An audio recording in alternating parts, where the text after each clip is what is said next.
Fala galera, tudo bem? Sou o professor Horácio Ferraz, Histogel, mais uma aula de história hoje com vocês, falando sobre ciclo do ouro no Brasil, tema extremamente importante para o seu vestibular.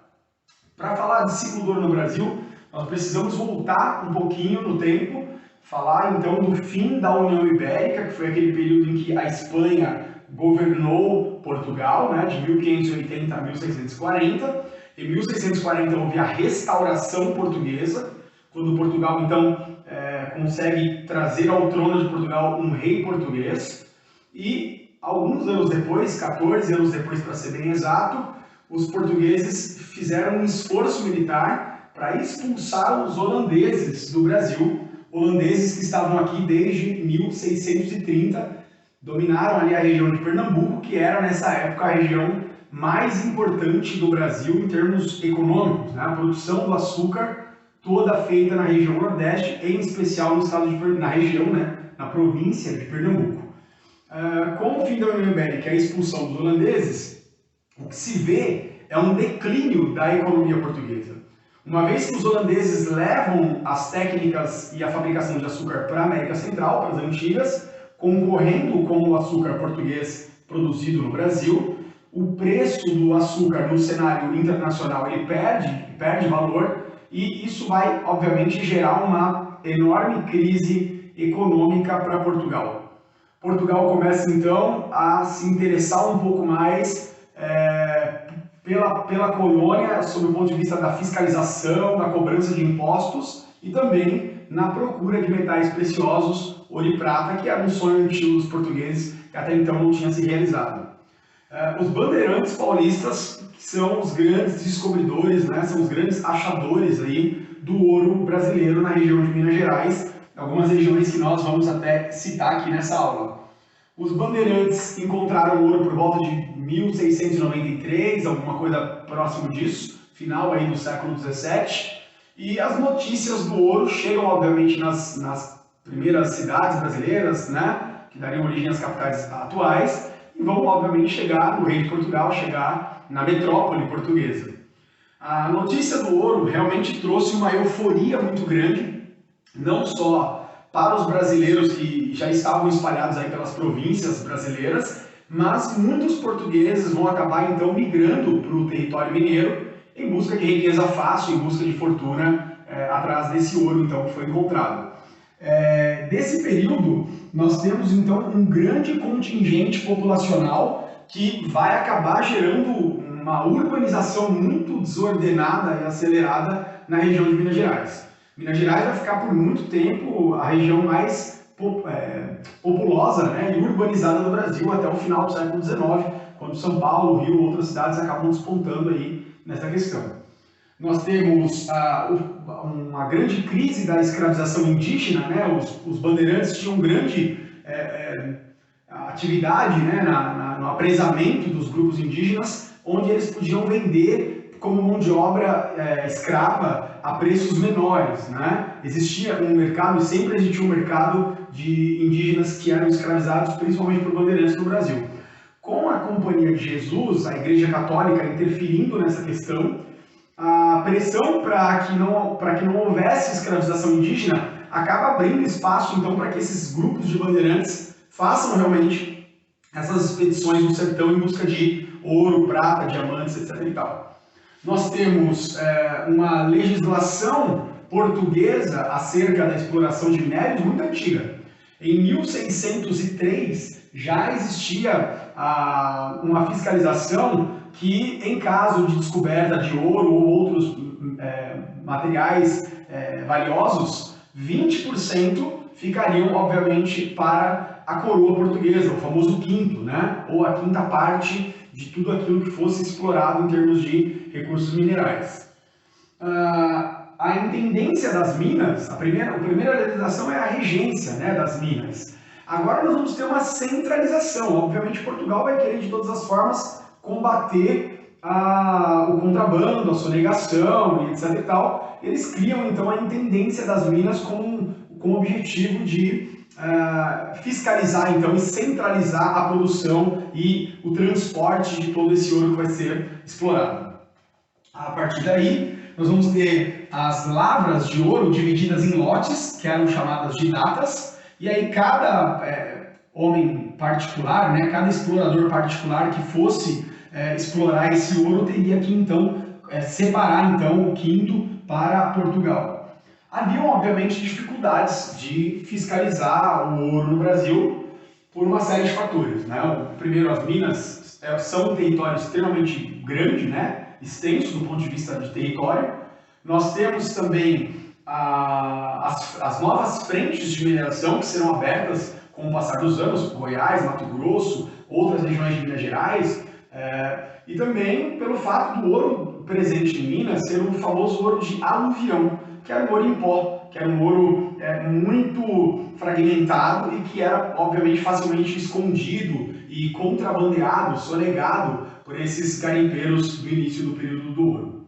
Para tudo isso, os portugueses vão acabar criando algumas formas de combater essa sonegação e esse contrabando. As casas de fundição, então, passaram a derreter o ouro, transformando esse ouro em barra, e essas barras já tinham, então, a separação do que era do rei de Portugal do que era dos produtores.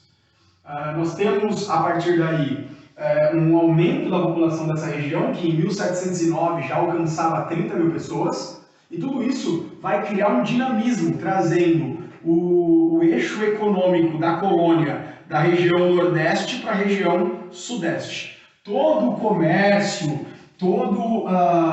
vamos dizer assim, todo o comércio e toda a pecuária das regiões centro-oeste, norte e sul vão acabar agora atendendo a região das Minas Gerais. E isso vai criar um certo problema para as regiões tradicionais, como Pernambuco, né, Recife, Olinda, regiões tradicionais aí que ora exploravam o açúcar ou mesmo o algodão, drogas do sertão, vão sofrer uma crise de desabastecimento, que vai gerar inclusive conflitos que nós vamos estudar nas próximas aulas. Quais são as principais regiões que tiveram então exploração de ouro nesse período? No norte, o Rio das Mortes, né? Ouro Preto, né? Abreviei aqui porque o espaço é curto, e o Rio das Velhas. Essas regiões deram origem a algumas vilas, né? As mais famosas, Sabará e São João del Rei, junto, obviamente, com Ouro Preto. Essas regiões são as regiões mais importantes, são as regiões aí que vão fazer algumas elites, né, de afortunados, que vão ficar muito ricos por conta desse ouro, né, que vai acabar enriquecendo aí uma pequena parcela da população. Grande parte desse ouro, obviamente, não vai ficar no Brasil, vai acabar sendo levado para a Europa, para Portugal e assim por diante. Foi encontrado nessa história toda, foram encontrados diamantes na região do Tijuco, né?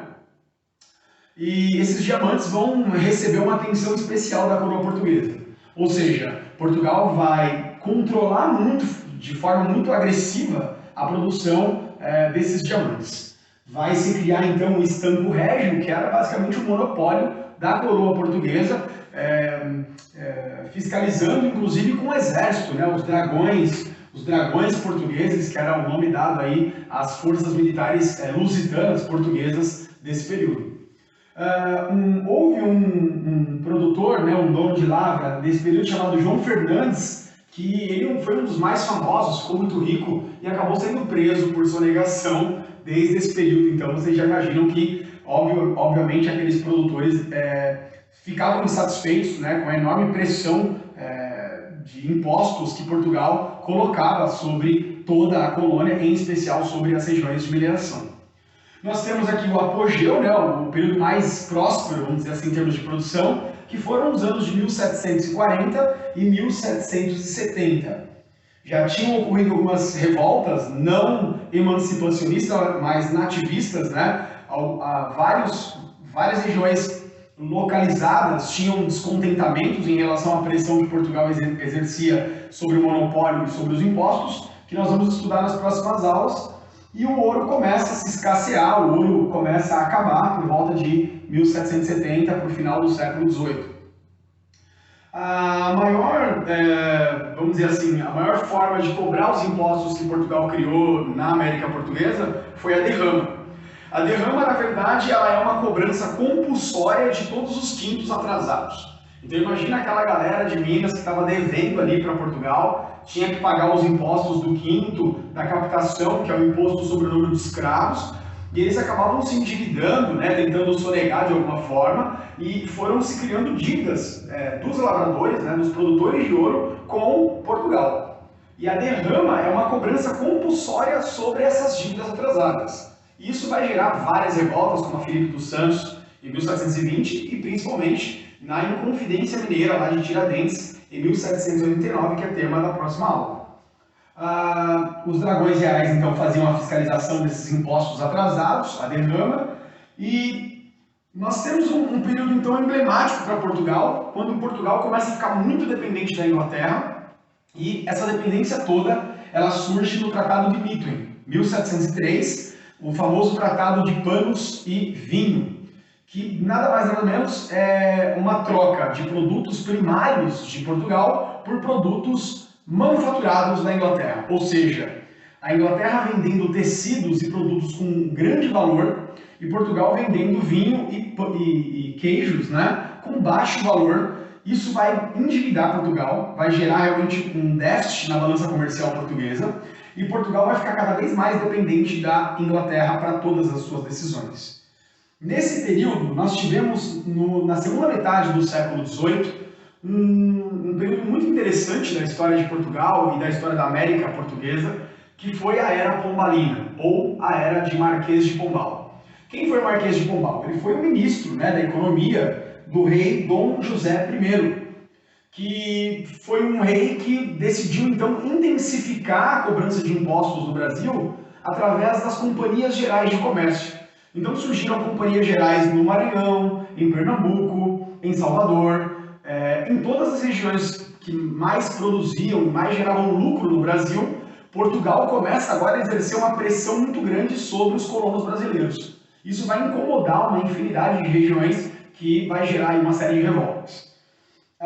Marquês de Pombal ele tem uma educação iluminista. Ele foi formado na França, junto com os grandes filósofos ali do iluminismo, Montesquieu, Rousseau, enfim, os grandes nomes do iluminismo. Marquês de Pombal ele teve uma formação muito próxima desses grandes filósofos e ele enquadra então esse período de Portugal naquilo que nós chamamos de despotismo esclarecido, ou seja, o rei de Portugal, através da sua burocracia, né, do seu governo, começa a agir de forma mais técnica, mais racional, interferindo aí nas suas colônias com o objetivo único de obter mais lucros, tanto para a coroa quanto para a burguesia que fazia alianças com a coroa. Importante vocês entenderem que o período de Marquês de Pombal foi marcado pelo fim das capitanias hereditárias, extinção total, pela proibição da escravização dos índios. Mas por que, né, que se proíbe de escravizar os índios? Porque competia com a escravidão africana. E quem trazia e quem comercializava escravos na América Portuguesa? Os próprios portugueses. Então não era interessante que já se conquistasse uma mão de obra aqui no território, sendo que eles podiam trazer então pessoas que eram sequestradas e traficadas da África para cá. Um outro fator importante do período pombalino foi a expulsão dos jesuítas do Brasil. Primeiro porque eles tinham muitas riquezas, né, já adquiridas no Brasil, então confiscar essas riquezas gerou um grande ganho para Portugal, para o rei de Portugal, e também pelo fato de que os jesuítas controlavam a educação na América Portuguesa. Eles tinham um monopólio sobre a educação. E por ser iluminista, ou estar ligado ao iluminismo, Marquês de Pombal entendia que era necessário ter escolas laicas ou escolas técnicas, muito mais voltadas à ciência e à razão do que propriamente à religião. Então, por isso, os jesuítas foram expulsos literalmente do Brasil. Fatores extremamente importantes, né, do ponto de vista econômico, que vão gerar a crise do sistema colonial, porque várias regiões do Brasil vão começar a se manifestar contra esse abuso de autoridade de Portugal. A nossa aula termina aqui, eu espero que você tenha entendido. Se você gostou, deixa um like no vídeo, compartilhe com seus colegas e até a próxima aula. Valeu!